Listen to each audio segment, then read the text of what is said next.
Si Mike Tyson avait adopté une mentalité de simple survie, sa vie se serait terminée tôt dans les rues de son enfance. Cependant, il ne s'est pas contenté de cela. Au lieu de ça, il a transformé sa rage et sa douleur en quelque chose d'extraordinaire. Tyson n'était pas seulement impressionnant en attaque, comme beaucoup de fans le savent, mais aussi un maître en défense, ce qui lui a permis de devenir champion et d'effrayer ses adversaires. Voici 5 combats où il a obligé ses rivaux à respecter son style féroce. Regarde jusqu'à la fin pour voir comment il a poussé un adversaire arrogant à abandonner le ring avant la fin du combat. N'oublie pas de t'abonner et de cliquer sur j'aime. Mike Tyson venait de sortir de prison et c'était son premier combat professionnel en 3 ans. Son adversaire, Peter McNeeley, était un expert en KO avec un taux de victoire par KO de 84%, un adversaire loin d'être facile. Les gens attendaient avec impatience de revoir Tyson sur le ring après 3 ans d'absence. Le combat a commencé de manière explosive quand McNeeley a couru vers Tyson, essayant de le surprendre avec une approche agressive. Cependant, avoir le courage d'un lion ne suffit pas quand on affronte un vrai lion et McNeeley est rapidement tombé. Malgré cela, il s'est relevé tout de suite et a essayé de montrer qu'il n'était pas blessé. Dans le premier round, il a même donné un coup de tête à Tyson, ce qui a obligé l'arbitre à les séparer. Finalement, après un coup dévastateur de Tyson, McNeeley était chancelant et son coin est intervenu pour mettre fin au combat par disqualification.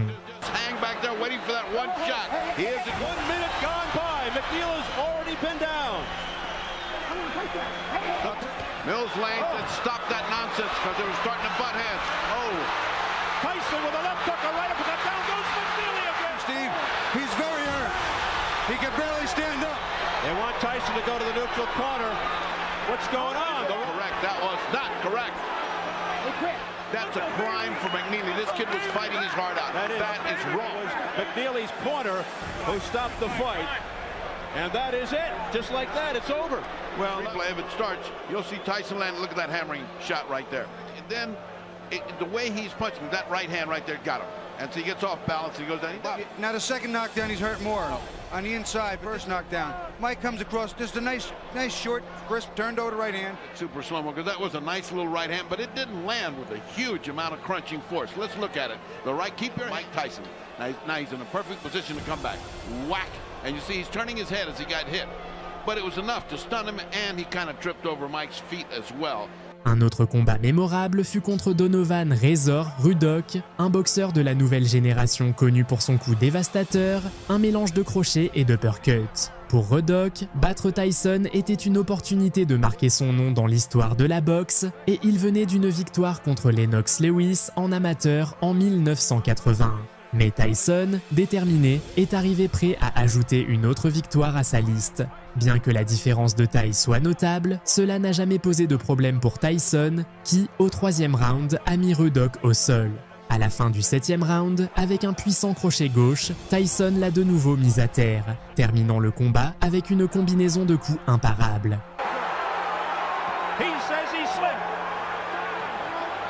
But Steele is counting. Because a hurricane is building up. There's a big right by Tyson on Tyson. Oh, right by Tyson. He just doesn't quite get there. There's a left by Ruddock. A left by Tyson, and down goes Ruddock. What a counterpunch. Hey, you okay? Come to me. The bell is sounded. They're taking some steam out of Tyson. Ruddock coming back. Now Tyson with a big left. It's a pretty good chin.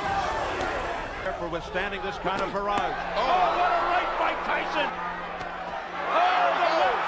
Now the right combination. Steele steps in. Is it over? It's over. It's over.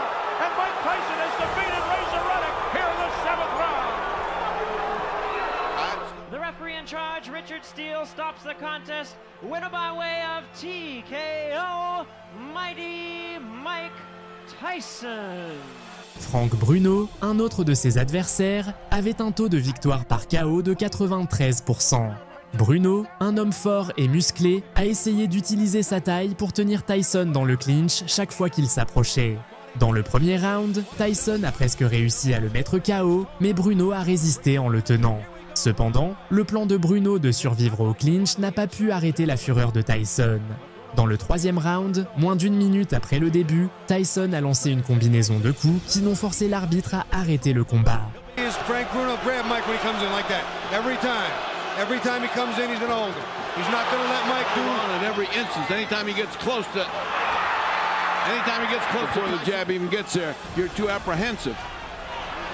On Mike's side, he's not bobbing and weaving like he has, and it's coming in pretty anywhere.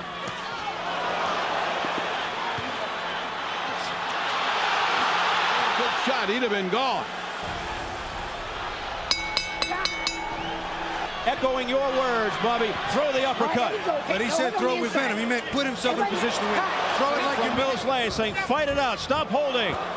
You know, people kept wondering which Mike Tyson's going to be here. This is what Grotto expected. He said he's not looking for the Tyson who fought McNeely and Mathis. Here's a combination uppercut by Tyson. Tyson laying it on, pouring it on. Down goes Grotto into the ropes.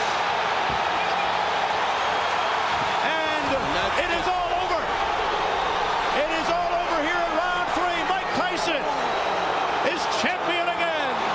And that is it. Mike Tyson is back. The Tyson era has begun.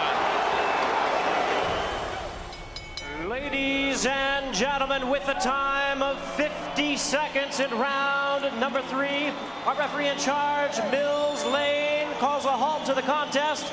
He's the winner by way of technical knockout, and he is back, ladies and gentlemen, the new WBC heavyweight champion of the world, Iron Mike Tyson.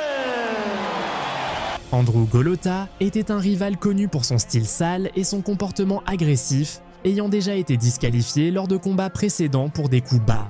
Cette fois, Golota a promis de se battre proprement, mais Tyson était déterminé à lui donner une leçon. Tyson a mis Golota à terre avec un crochet droit à la fin du premier round. Bien que Golota ait essayé de continuer, pour le deuxième round, il ne pouvait pas tenir le rythme féroce de Tyson et a abandonné le combat malgré les supplications de son coin. Jab, trying to get through this first round. Tyson, as usual, seeing without his right. Yeah. A lot of standing. Mike's not working in behind the jab. There he started to throw it. Tight. And Mike's got a lot of man to work with in front of him. He's throwing some big body shots. Golota not staying too straight. He's not bending. He's not using that height and that reach. And then a right uppercut. Blocked by Tyson. Tapping a little bit. He's not really super slow-mo from the other side. Oh! You see the shockwaves. He comes into him, bends. Beautiful. Look at him turn that shoulder in. No problem. That's an overhand right. Watch his overhand right. That is lit. Down to 2:37. Tyson all over. He might miss a few shots, but you can see there's some fear. See, Golota slapping here. You can't hurt Mike. Throw his right hand, but fear of what might be coming back. You see Tyson has to get inside. Here it comes, trying to get inside. What are you doing? You fucking do this. You're going to disgrace yourself. It's over. He's starting again. What are you doing? Last second, the bell's going to ring. I'm telling you right now, Charlo's excited. He's upset, and I'll tell you. Golota, he wants to get the heck out of here. He's coming here at the Palace of Auburn Hills. Golota being, oh my goodness. Enfin, Danny Long, surnommé le maître du désastre, a affronté Tyson au Trump Casino Hotel d'Atlantic City. Long, connu pour sa résistance, a réussi à gérer la pression de Tyson pendant 37 secondes, mais pas beaucoup plus. Dans un tourbillon de crochets, Tyson l'a mise à terre en moins d'une minute. Long a essayé de continuer, mais un deuxième coup de Tyson a mis fin au combat, affirmant clairement la supériorité de Tyson. Après cela, Long a perdu 7 de ses 8 prochains combats, tandis que Tyson devenait le plus jeune champion du monde de l'histoire de la boxe. Tyson, oh, Long is down, second time. Strong against Long. 5 of 8 and comes out with a strong right hand barrage again. This is as bad as I've ever seen Donnie Long look, but give Tyson credit, that's it. Wow. Into the ring. Make no mistake about it, performance. Winner by knockout, Mike Tyson. Mike Tyson with another knockout. Again, his... C'est ainsi que Mike Tyson a imposé son style féroce, obligeant ses adversaires à le respecter et scellant son héritage dans le monde de la boxe. N'oublie pas de t'abonner et de cliquer sur j'aime avant que Mike Tyson ne se fâche.